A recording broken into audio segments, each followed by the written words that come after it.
Hello दोस्तों, नमस्कार। SM किसी चैनल में मैं आप सब लोगों का दिल से बहुत बहुत स्वागत करता हूं। तो दोस्तों, मल्टीपल चीज़ों को कवर करना है तो स्टार्ट करेंगे। सबसे पहले तो इंपॉर्टेंट जो सबसे बड़ा इवेंट चल रहा है, जिस चीज़ के चलते पूरे दुनिया भर के बाजार में वॉलेटिलिटी नज़र यहाँ पे आ रही है। अमेरिकन मार्केट भी आप लोगों ने देख ही लिया होगा कि डाउन ही देखने को मिला है, कुछ खास परफॉर्मेंस यहाँ पे नहीं चल रहा है। सो फिलहाल अगर हम लोग बात कर लें तो क्या चीज़ें चल रही है, तो यस, ईरान ने यहाँ पे अटैक किया है दोस्तों, और ईरान ने क्लेम किया है कि उन्होंने डायरेक्ट हिट किया है किसके ऊपर, इजराइल के इंटेलिजेंस बिल्डिंग के ऊपर। मतलब आप कह सकते हैं इजराइल की इंटेलिजेंस, मतलब मोसाद की अगर हम लोग बात कर ले, जैसे कि हमारे इधर RNW होता है, रॉ की अगर हम लोग बात कर ले, तो वैसे इजराइल में हम लोगों को मोसाद देखने को यहाँ पे मिल जाता है। सो इजराइल की अगर हम लोग बात कर ले, उन्होंने तो फिलहाल तो ये क्लेम को डिनाई यहाँ पे किया है कि मोसाद के हेडक्वार्टर एकदम सुरक्षित है, कोई यहाँ पे अटैक नहीं हुआ है करके। बट फिलहाल हम कह सकते हैं दोस्तों, सिचुएशन अभी भी वॉर की बिल्कुल बनी हुई हम लोग को देखने को यहाँ पे मिल रही है। बैक ऑफ द एंड बहुत सारी खबरें यहाँ पे आ रही है, बट ओवरऑल अगर हम लोग बात करें, हमारा मार्केट से रिलेटेड रिश्ता है, सो हम लोग किस चीज़ के ऊपर ध्यान रखते हैं, क्रूड ऑयल के ऊपर। तो क्रूड ऑयल आप देख सकते हैं, यस, अभी आप चेक कर सकते हैं, वीडियो बना रहा हूँ तब तक तो 3.25% के आसपास जंप कर चुका है। ठीक है, WTI भी आप देख सकते हो 2.5% के ऊपर यहाँ पे आराम से निकल चुका है। ब्रेंट 75 के ऊपर है, WTI 73.65 हम लोग को देखने को मिल रहा है। बाकी के भी क्रूड की बात कर ले, नेचुरल गैस की बात कर ले, तो सिचुएशन तो अभी भी हम कह सकते हैं दोस्तों खराब ही है। बीच बीच में अगर खबर आ गई, जैसे कि कल के दिन अचानक एक खबर आ गई कि शायद से चीज़ें रुक सकती है, तो एकदम से गिरावट हुई थी, बट बाद में हम लोगों ने वापस देख लिया कि रिकवर होकर क्रूड वापस 75 के क्रॉस अभी यहाँ पे जा चुका है। इस प्रकार के जो सिचुएशंस होते हैं, इसमें भयंकर वॉलेटिलिटी हम लोग को देखने को यहाँ पे मिल जाती है, और इसी चीज़ का इम्पैक्ट ग्लोबल बाजार के ऊपर हम लोग को पड़ते हुए देखने को यहाँ पे मिल रहा है। सो अगर आप देखोगे अमेरिकन मार्केट, डाउ जोन्स भी आप चेक कर सकते हो, एकदम मतलब गैप डाउन ही हम लोग को देखने को मिला था, वो तो ऑलरेडी पता ही था, फ्यूचर्स हमें बता रहे थे। उसके बाद थोड़ी रिकवरी हम लोग को देखने को यहाँ पे मिल रही है। सिमिलर वे नैस्डैक भी आप देख सकते हो, गैप डाउन के साथ ही शुरू हुआ था, उसके बाद थोड़ा सा रिकवर होते हुए देखने को यहाँ पे मिल रहा है। मतलब हम कह सकते हैं पूरे दुनिया भर के बाजार में आज के दिन एकदम सुस्त परफॉर्मेंस देखने को मिल गया, लाल निशान में परफॉर्मेंस देखने को यहाँ पे मिल गया। हमारे मार्केट में भी कुछ वैसा ही सिनेरियो था, यूरोपियन मार्केट में भी वैसा ही सिनेरियो था, एंड सेम वही चीज़ अमेरिकन मार्केट में भी हम लोग को देखने को मिल रही है। सो जब तक ये जो चीज़ें यहाँ पे चल रही है, इजराइल ईरान को लेकर, क्रूड ऑयल को लेकर, जब तक यहाँ पे कोई क्लैरिटी नहीं आती है, तब तक हम कह सकते हैं कि मार्केट में इसी प्रकार का माहौल हम लोग को शायद से कंटिन्यू रहते हुए देखने को मिल सकता है। देन दोस्तों आगे बढ़ेंगे, आप सभी लोगों को बताइए, इंडिया एंड अमेरिका के बीच में ट्रेड टॉक यहाँ पे जारी है। ठीक है, 9 जुलाई को ट्रंप अगला रेसिप्रोकल टैरिफ से लेकर चार्ट यहाँ पे प्रेजेंट कर सकते हैं, इसकी पॉसिबिलिटी है।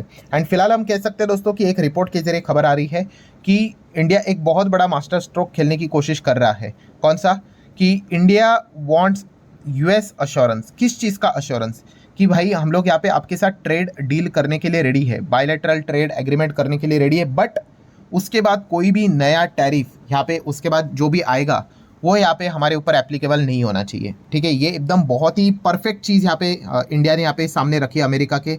मतलब ऐसा नहीं होना चाहिए भाई हम लोगों ने ट्रेड डील कर लिया और बाद में ट्रंप वापस कुछ नया लेकर आ गए और फिर इम्पैक्ट होना स्टार्ट हो गया। मतलब इन शॉर्ट इंडिया यहाँ पे क्या करने की कोशिश कर रहा है, जो बिजनेसमैन, किसी भी चीज़, बिजनेसमैन हो, इन्वेस्टर हो, किस चीज़ को लेकर सबसे ज़्यादा परेशान होता है। यस, कुछ लोगों ने बिल्कुल सही गेस किया है, जिन्होंने नहीं किया है उनको और स्टडी करनी पड़ेगी। अनसर्टेनिटी, यस, अनसर्टेनिटी यहाँ पे इंडिया हटाने की कोशिश कर रहा है। बस इंडिया यही चाहता है कि हम आपके साथ BTA करने के लिए रेडी है, बट उसके बाद no new tariff after BTA। ठीक है, बायलैटरल ट्रेड एग्रीमेंट के बाद आप वापस कुछ नया लेकर आओगे तो वो यहाँ पे होना नहीं चाहिए। एंड अगर इसको लेकर अगर अमेरिका अश्योरेंस यहाँ पे देता है तो इंडिया आपके साथ, आपके कुछ टर्म्स एंड कंडीशंस के साथ भी ट्रेड डील करने के लिए रेडी हो सकता है। ये पॉइंट फिलहाल तो सामने यहाँ पे आ रहा है। सो ये एक बहुत ही इंपॉर्टेंट चीज़ रहेगी। अगर ये चीज़ अगर सामने आ जाती है तो एक बहुत ही अच्छा मार्केट के लिए भी एक खबर यहाँ पे साबित हो सकता है। नेक्स्ट अगर हम लोग बात करें दोस्तों, तो अदानी ग्रुप, यस, आप सभी लोगों को पता ही है, इजराइल ईरान के वॉर के बीच में एक खबर अभी हम लोग को देखने को मिली थी। हाइफा पोर्ट की अगर हम लोग बात कर ले, ठीक है, इसके ऊपर अटैक हुआ है, डैमेज हुआ है, तो इसको लेकर अदानी ग्रुप ने क्लैरिफिकेशन दिया है। उन्होंने बताया कि हाइफा पोर्ट की अगर बात कर ले दोस्तों, unaffected in Iran missile strike on Israel. So कोई टेंशन लेने की यहाँ पे बात नहीं है, प्रॉपर तरीके से बिजनेस यहाँ पे चलते हुए देखने को यहाँ पे मिल रहा है। आपको बताइए 70% हाइफा पोर्ट का जो स्टेक है वो अदानी के पास देखने को यहाँ पे मिल रहा है। एंड उन्होंने बार बार यहाँ पे बताया है कि नो डैमेज, ठीक है, कोई भी डैमेज यहाँ पे हुआ नहीं है, प्रॉपर तरीके से बिजनेस चलते हुए देखने को यहाँ पे मिल रहा है। ठीक है, तो ये एक इंपॉर्टेंट अपडेट हम लोग को जरूर देखने को यहाँ पे मिल चुका है, जो कि खुद गौतम अदानी जी ने ही इसको लेकर क्लैरिफिकेशन दे दिया है। देन हम लोग बात करेंगे हैप्पीएस्ट माइंड टेक्नोलॉजीज। यस, आज के दिन हैप्पीएस्ट माइंड एकदम हैप्पी क्यों हो गया, उनके शेयर होल्डर को हैप्पी क्यों कर दिया, तो दोस्तों ब्रोकर यहाँ पे 4-5 ब्रोकर ने ऑलरेडी इसको लेकर एक पॉजिटिव कमेंट्री दिया है। उसके बाद आज के दिन की बात करें तो आनंद राठी ने भी यहाँ पे कवर करना इसको इनिशिएट शुरू यहाँ पे कर लिया है विद बाय रिकमेंडेशन। तो इस चीज़ को लेकर हम यहाँ पे कह सकते हैं कि हैप्पीएस्ट माइंड का मूड हैप्पी होते हुए देखने को यहाँ पे मिल चुका है। सो हम कह सकते हैं अभी मोटा मोटी 5 से 6 ब्रोकर्स हम लोग को हैप्पीएस्ट माइंड को लेकर पॉजिटिव कमेंट्री करते हुए देखने को यहाँ पे मिल चुके हैं। सो यही एक रीज़न है जिस चीज़ के चलते आज के दिन तेजी देखने को मिले। बिजनेस लेवल की कोई भी अपडेट देखने को नहीं मिली है। देन हम लोग बात करें दोस्तों तो आज के दिन हमारा मार्केट तो आप सभी लोगों ने देख ही लिया है, ठीक है, एकदम सुस्त परफॉर्मेंस ही था, लाल निशान में परफॉर्मेंस देखने को मिल गया। सो गिरावट देखने को यहाँ पे मिली थी, आप सभी लोगों को यहाँ पे पता ही है। एंड उसके बाद की अगर हम लोग यहाँ पे बात कर ले तो इंडियन रुपी आप देख सकते हैं हमारा लगातार अभी वीक होते हुए देखने को मिल रहा है। डॉलर अभी वापस मजबूत हो रहा है, नो डाउट लॉन्ग टर्म में तो भाई डॉलर ही मजबूत है, ठीक है। $1 के लिए हम लोगों को 85, 86, 87 रुपये देना यहाँ पे पड़ रहा है। बट शॉर्ट टर्म की स्टोरी की बात कर रहे तो बीच में आपको बताइए यही डॉलर मतलब $1 के लिए हमें 88 देना पड़ता था। वहाँ से हम कह सकते हैं एकदम ज़बरदस्त तरीके से डॉलर यहाँ पे नीचे आया ट्रम्प के टैरिफ के रणनीति के चलते। उसके बाद अभी वापस डॉलर मजबूत होते हुए देखने को मिल रहा है। तो इस प्रकार का सिनेरियो हमें थोड़ा बहुत ये बताता था कि FISDS का एक्टिविटी का जो ये डेटा सामने निकल कर आएगा, लगता तो है नहीं इसमें कुछ खास उम्मीद यहाँ पे रखनी चाहिए क्योंकि FIS शायद से बिकवाली करेंगे। बट सबसे बड़ा सरप्राइज देखने को मिल गया दोस्तों कि आज के दिन, ठीक है भाई, DIS तो अपना काम कर ही रहे हैं खरीदारी करने का, बट FIS की ओर से भी आप देख सकते हैं दोस्तों कि हम लोगों को बाइंग होते हुए देखने को यहाँ पे मिल चुकी है। यस, सो हम लोग जरूर यहाँ पे कह सकते हैं काफ़ी सरप्राइजिंग चौंकाने वाला यहाँ पे बात है, जहाँ पे हम देख सकते हैं FIS अभी भी कभी प्लस कर रहे, कभी माइनस यहाँ पे कर रहे, वापस प्लस। सो अभी भी कोई FIS का प्रॉपर डायरेक्शन हम लोग को देखने को नहीं मिल रहा है कि एग्जैक्टली क्या कर रहे हैं। देखिए डायरेक्शन किसको बोलते हैं, ये देखो इसको, कि DIS का डायरेक्शन क्या है भाई, खरीदेंगे ही खरीदेंगे। हो सकता है कि एक बार बेच भी दे, बट मैक्सिमम 10 में से आप देख सकते हो 7-8 बार तो भाई वो खरीदने का ही मन लेकर यहाँ पे चल रहे हैं। बट FIS का देख सकते हैं यहाँ पे कोई भी प्रॉपर डायरेक्शन हमारे सामने नजर यहाँ पे नहीं आ रहा है। आज के दिन जहाँ पे उम्मीद थी कि शायद से उनके ओर से बिकवाली यहाँ पे आई होगी, तो नहीं, उनके ओर से हम लोग को नेट बाइंग होते हुए देखने को यहाँ पे मिल चुके हैं। तो काफ़ी ज़्यादा अनसर्टेनिटी देखने को मिल रही है। इसी चीज़ के चलते FISDS का डेटा में भी हम लोग को सेम पैटर्न फॉलो होते हुए देखने को यहाँ पे मिल रहा है। नेक्स्ट अगर हम लोग बात करें दोस्तों तो JFS, जियो फाइनेंशियल सर्विसेज।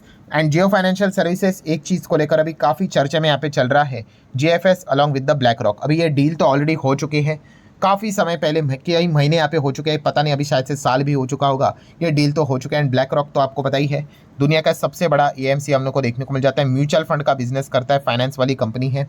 सो अभी की अगर हम लोग बात कर ले दोस्तों तो आज के दिन यहाँ पे क्या हो गया है, जियो ब्लैक रॉक म्यूचुअल फंड ने अनाउंसमेंट कर दिया कि वो क्या लॉन्च कर रहे हैं, ऑफ इन्वेस्टमेंट मैनेजमेंट प्लेटफॉर्म, जिसका नाम है Aladdin.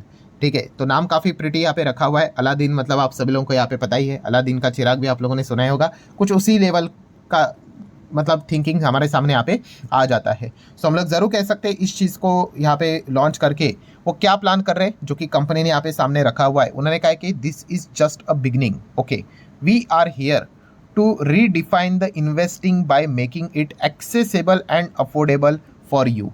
We are Jio BlackRock mutual fund. मतलब क्या है दोस्तों, उन्होंने 2 चीज़ें यहाँ पे बताई है। पहला तो कि इस मार्केट में तो इतने सारे प्लेयर है, तो आप में क्या खास है भाई, आपके पास कोई क्यों आएगा। तो उन्होंने बोला है कि एक्सेसिबल तो रहेगा, चलो ये तो ठीक है, बट अफोर्डेबल लिखा हुआ है। अफोर्डेबल मतलब आप कह सकते हैं यहाँ पे कि सस्ता तो नहीं लिखना चाहिए, बट आप कह सकते हो as compare to the other competitor आपको शायद से यहाँ पे कम दाम में यहाँ पे चीज़ें यहाँ पे ऑफर यहाँ पे की जा सकती है। इससे रिलेटेड चीज़ें उन्होंने सामने यहाँ पे रखी हुई। देखिए वैसे भी जियो का इतिहास अगर हम लोग चेक करेंगे, एंड वैसे भी जिसको अच्छी तरीके से बिजनेस की समझ है, ठीक है, उनको पता ही है अगर आपको किसी भी नए मार्केट में अगर एंटर करना है तो सबसे बड़ा पॉइंट यही होता है एंटर करने को लेकर। कौन सा, कि भाई आप डिस्काउंट लेकर आ जाओ।